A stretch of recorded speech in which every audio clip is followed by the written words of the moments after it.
Assalamualaikum warahmatullahi wabarakatuh. Hamdan wa syukran lillah, amma ba'd. Kaum muslimin wal muslimat rahimakumullah. Pertama, mari kita mengaturkan rasa syukur kita kehadirat Allah Subhanahu wa taala. Tidak henti-hentinya Allah memberikan apa yang sesungguhnya kita butuhkan dalam kehidupan ini. Walau kadang setiap kita itu merasa karena ukuran kita itu sebetulnya apa yang kita inginkan, bukan apa yang kita butuhkan. Sehingga kalau kita ini menghayati nikmatnya Allah dengan dasar keinginan kita, ya sampai kapanpun tidak akan pernah ada habisnya. Tetapi kalau kita ini berpikir dari sisi yang kita butuhkan, insya Allah apa yang Allah berikan ini sudah ditakar oleh Allah bahwa inilah yang sesungguhnya kita butuhkan di dalam menjalani kehidupan ini. Salawat dan salam mudah-mudahan tetap terlimpah tercurah pada Rasulullah Muhammad sallallahu alaihi wasallam. Biqouli Allahumma sholli wa sallim wa barik alaihi. Kaum muslimin wal muslimat rahimakumullah, sebelum saya menyampaikan materi singkat ini sebagai bahan renungan, marilah kita sejenak berdoa untuk saudara-saudara kita.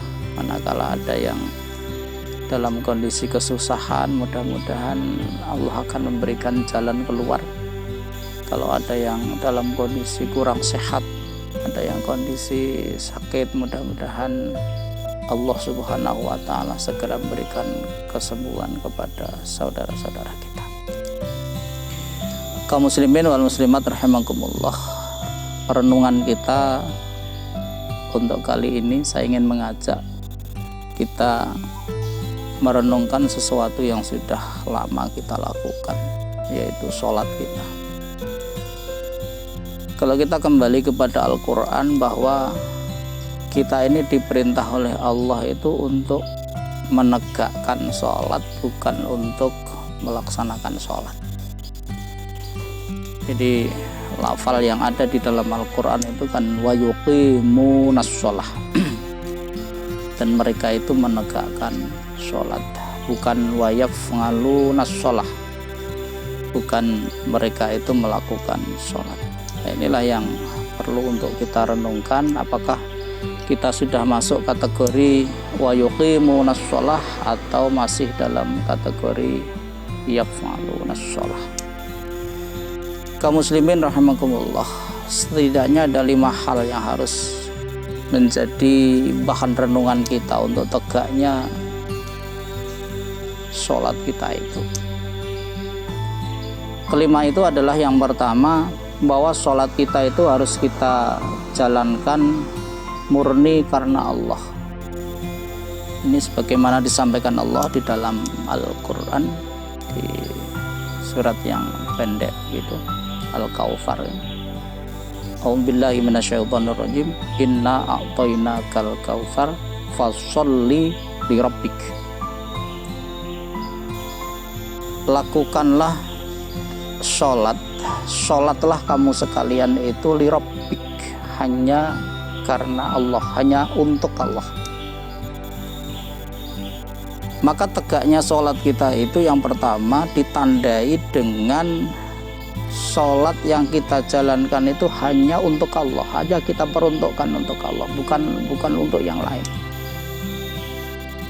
Baik dari sisi kita belum melakukannya maupun dari sisi pelaksanaan itu sendiri. Artinya kita ini sholat sendirian atau dilihat oleh orang lain itu tidak akan berubah. Artinya tidak, kalau kita sholat sendirian itu kemudian cepat, kalau dilihat oleh orang lain kemudian kita ini agak melambat-lambatkan. Itu kan sebetulnya sholat yang tidak lirabbik, tidak untuk Allah, tetapi untuk orang yang mungkin berada di dekat kita. Jadi mari kita sadarkan diri kita pertama bahwa sholat kita itu harus kita lakukan hanya untuk dan karena Allah. Ini satu. Kemudian tegaknya sholat yang kedua ini adalah ditandai dengan kekhusyukan kita ketika melaksanakan sholat. alladzina hum fi sholatihim khashi'un, yakni mereka-mereka itu yang khusyuk di dalam sholatnya.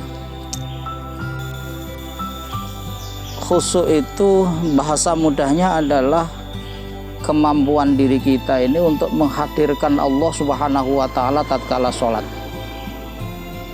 Kalau di dalam ayat yang lain Allah menggambarkan wa innaha lakabiratun illa 'alal khashi'in. Sesungguhnya sholat itu memang sesuatu lakabirah, sesuatu yang sangat berat.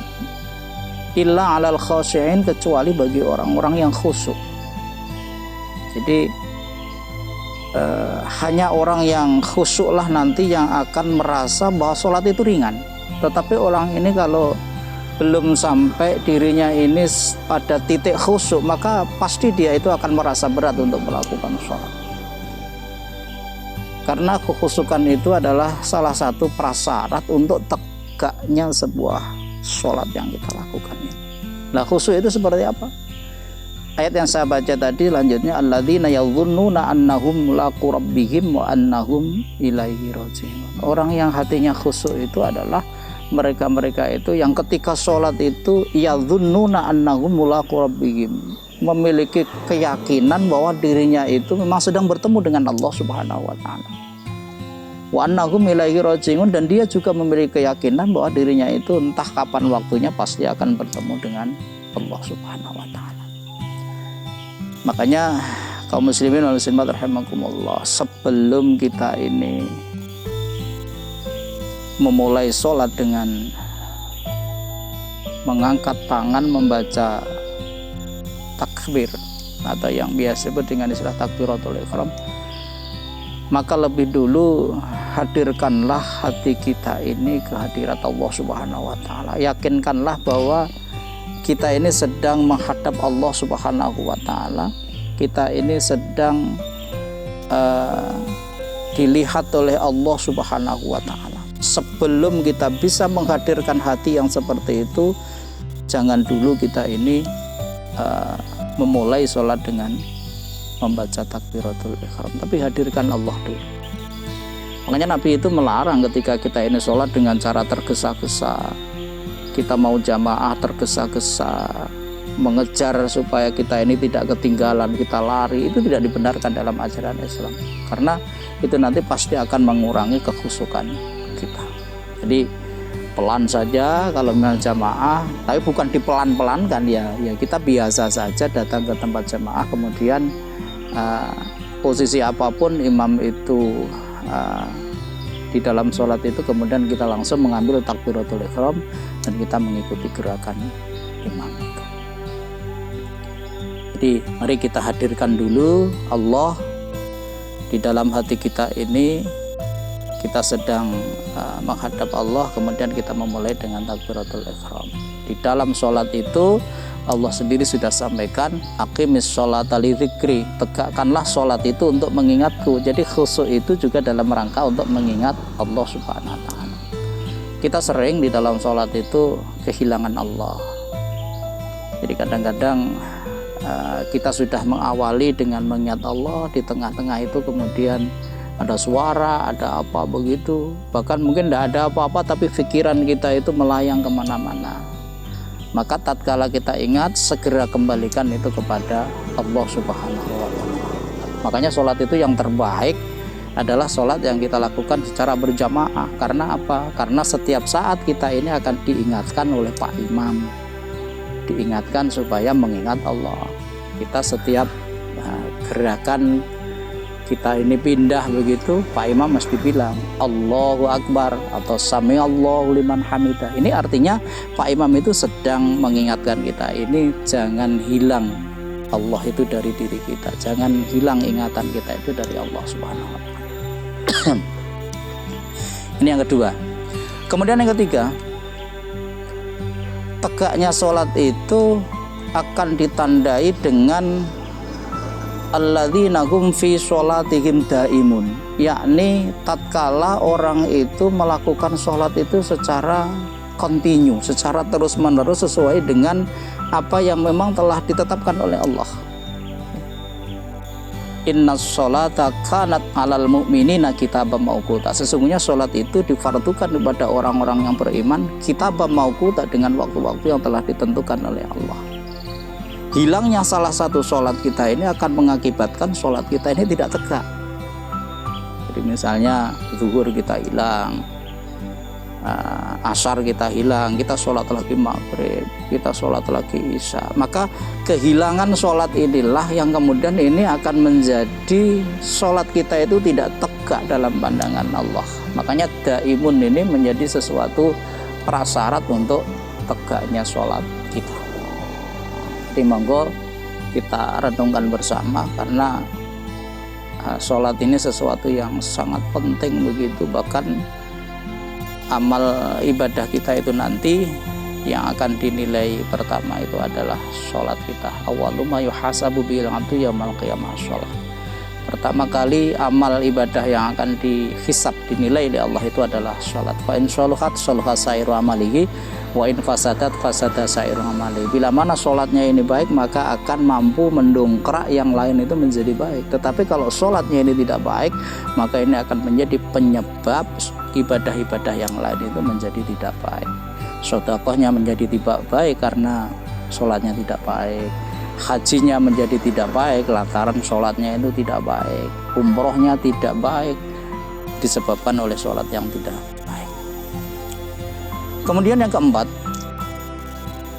di dalam Al-Quran disampaikan walladzina hum 'ala sholawatihim yuhafizun. Tegaknya sholat ini ditandai dengan sholat itu bisa menjaga pelakunya, dan pelakunya ini juga bisa menjaga sholatnya. Itu kita ambil dari kata yuhafizun. Yuhafizun itu berasal dari kata hafadho. Penambahan alif di tengah itu mengandung makna muqabalah, artinya bermakna saling begitu. Jadi sholat itu bisa tegak kalau kita ini menjaga sholat kita. Menjaga dari apa ya? Dari kekhusukan, kemudian dari dawaim tadi itu, daimun tadi itu, kita melanggengkan sholat itu. Kemudian kita menjaga bahwa sholat kita itu betul-betul karena Allah. Di samping itu, tegaknya sholat ini juga ditandai bahwa sholat kita itu mampu menjaga kita. Makanya di ayat yang lain, di surat Al-Ankabut ayat 45 itu Allah menyampaikan innas sholata tanha 'anil fakhsya'i wal munkar. Sesungguhnya sholat itu bisa membentengi seseorang, mencegah seseorang itu 'anil fakhsya' wal munkar, dari perbuatan keji dan mungkar. Artinya apa? Semakin sholatnya itu tegak, semakin pula sholat ini mampu menjadi benteng kita ini dari perbuatan yang melanggar aturan agama. Kalau kita ini masih non sewu, masih agak ringan begitu melakukan hal-hal yang dilarang oleh agama, berarti kita harus introspeksi, jangan-jangan kita ini masih melakukan sholat tapi belum menegakkan sholat. Karena tegaknya sholat ini nanti akan ditandai dengan yuhafizun, saling menjaga. Pelakunya ya kita ini menjaga sholat kita, dan sholat kita itu akan mampu menjadi benteng, menjadi penjaga diri kita nganil fakhsya wal munkar, dari perbuatan yang keji dan perbuatan yang munkar. Kemudian yang terakhir, tegaknya sholat itu ditandai dengan bahwa apa yang kita lakukan di dalam sholat itu semuanya itu mengitba kepada Rasulullah Muhammad SAW. Jangan pernah kita ini membuat perilaku sendiri, jangan pernah kita ini menyimpang sholat kita ini dari apa yang dicontohkan oleh Rasulullah. Karena Rasulullah menyampaikan shollu kama ra'aitumuni usolli, sholatlah kamu sekalian itu sebagaimana kamu sekalian itu mengetahui tata cara sholat yang aku ajarkan.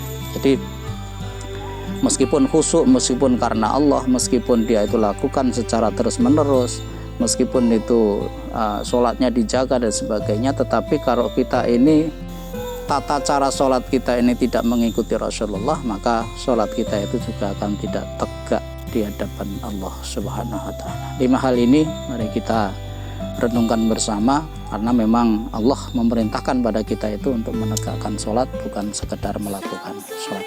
Mudah-mudahan ada manfaatnya. Ada kekurangan mohon maaf yang sebesar-besarnya. Ihdinas syiratal mustaqim wa'fu minkum. Assalamualaikum warahmatullahi wabarakatuh.